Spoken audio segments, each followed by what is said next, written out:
Good afternoon. My name is Thomas Monaghan, and I'm the SVP of the gaming portfolio here at TTEC. And today we have James Bednar, referred to as JB, the Vice President of Product Management. How are you doing today, JB?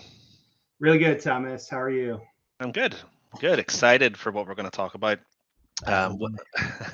and that's the topic on everyone's mind, of course, which is AI. Everyone wants to implement it, everyone wants to use it, but I think the struggle is that AI is an all-encompassing term that you can use for how you answer your phone to how you watch players play the game. So, for conversation's sake today, I'd like us to talk about AI in gaming, customer contact center operations. I think we should take a different approach today. For a company that has never used AI, I think it's important to start with understanding what are the current limitations where we are with AI today. Yeah, that's a great challenge. I think the good news in that is that the technology has really advanced over the past few years. AI today is very, very different from the chatbots of just a few years ago. I think if you had asked me this question, maybe 2000, 2001, I think I'd have a very different answer. Mm, Around 2000, 2001, it would have been it's going to be a very costly endeavor. There's potential high risk. It requires more advanced skill set and development capability than maybe you've got on staff. I think a lot of AI at that time was defined by things like NLU and natural language understanding, and a big part of that was how do you sit down, define your intents, build out a process flow, or code a specific interaction flow or conversational flow for every single intent. And I think as the technology has matured over the past few years, it's gotten to the point at which there's less of a technical need. The applications are geared more towards business users, so it's a bit easier to use. mhm. Although I will say, the complexity and the challenges for a first timer is really understanding where to put it into place, where to start. And a lot of gaming actually I think represents a great industry for AI because of the greater use of non-voice interaction types, whether that be messaging, chat, email, Mhm. tend to lend themselves pretty well. But I will say, don't underestimate the project, don't underestimate the challenge. You've got to start slow, experiment, dip your toe in the water, start building out more complex use cases as you get more comfortable with the tooling. Makes sense. So technology got easier, but the business problem's still there of how do you implement it.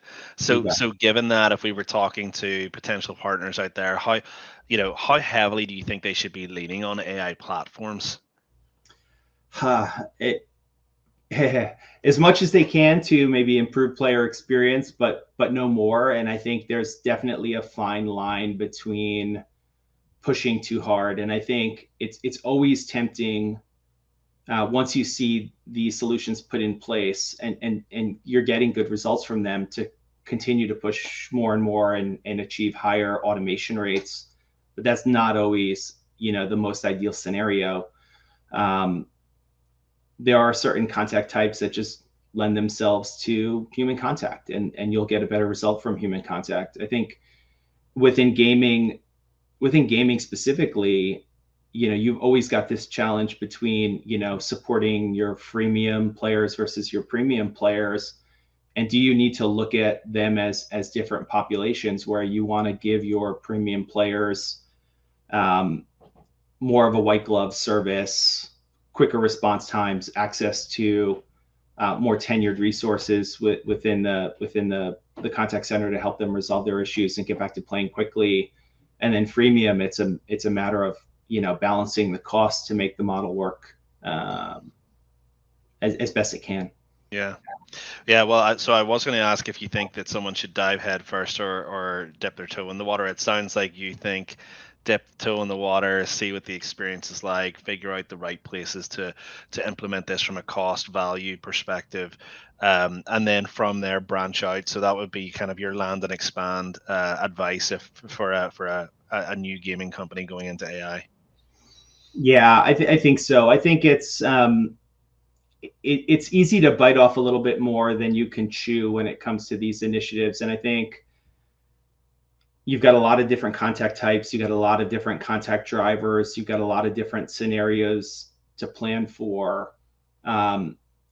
Looking at this thing as this massive waterfall or big bang kind of project, it's easy to get overwhelmed in the amount of work necessary to launch it up. And the bigger the initial scope, the more work that just needs to be done to launch. And I think, look, game contact center is a fast moving business, and gaming is an even faster moving business. The challenge with the big bang approaches is things are changing all the time. If you can't get a use case, an intent, a contact type up and running quickly, you might find yourself just going back and having to rework all these scenarios before you even get the first product market, the first contact types launched. So Yeah. definitely it's an iterative process. And I think it's worthwhile to get into the iterative mindset with these tools because these projects never end.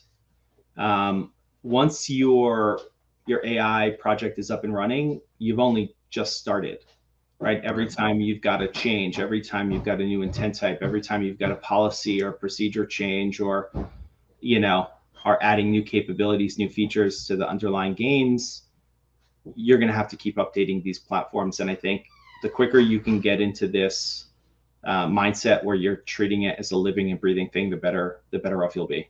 Great. So, and you had mentioned obviously fast-paced BPOs. So, where do you think that BPO players fit into that kind of partnership with a company who wants to set up AI? How do you think that we can help? Yeah, I think it's a core part of it. It helps to start thinking of AI as less of a technology initiative and more of an operational initiative. The closer you can connect the front line to the AI projects, the better you'll be in delivering results and getting the right speed and agility you need to be responsive to changes. And I think there's no better partner around AI than the front line because they're interacting with customers every single day. They're seeing the call drivers, the contact types. They understand the best way to resolve specific scenarios, and all of that insight is incredibly valuable into getting the most value from these tools, right? Mm. So think of it as an extension of your operations and not a standalone technology initiative. Right. Well, and that kind of leads into, some of the I think, my opinion, myths and misconceptions about using AI is that it's going to just save a bunch of money and that it's going to reduce your workforce completely. But when we talk about the value of AI, is that really where it is? Like, is that how you think that's going to go?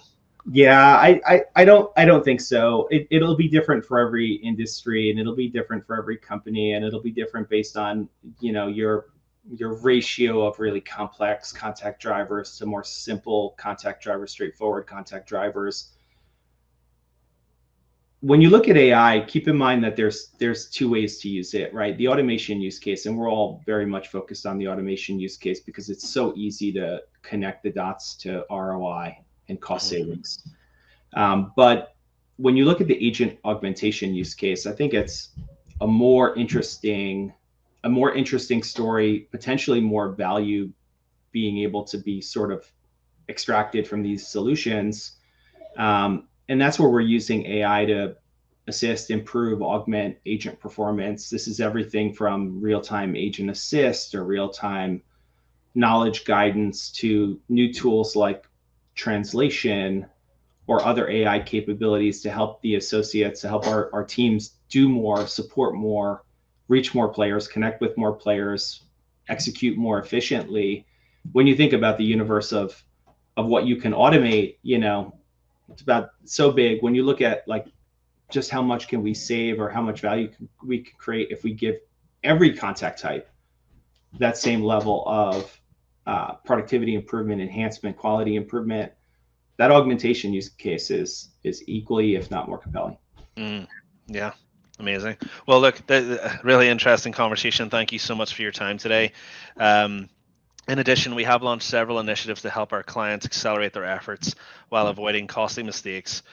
For example, we've created the t.tec readiness assessment for AI to provide a framework for evaluating the technology, process, and talent required to capture the value from the use of AI for CX. So, if anyone's interested in our assessment or learning more, please visit us at ttec.com/gaming.